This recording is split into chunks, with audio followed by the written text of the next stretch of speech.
This is the elevator, 265 West Federal Street in Youngstown, Ohio. The Schindler 330A, prearranged here on the outside.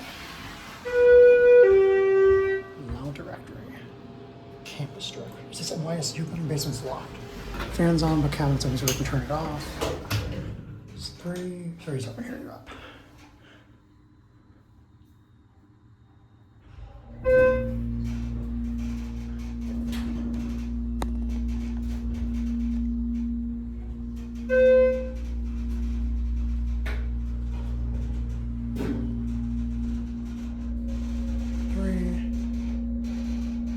I don't know, it's in this building.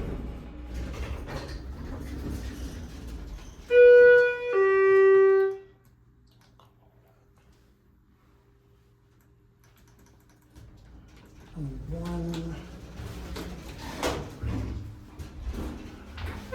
It's a basic Schindler cab. Probably gonna stop on 2. Arch light does not work. I guess someone called it from 1.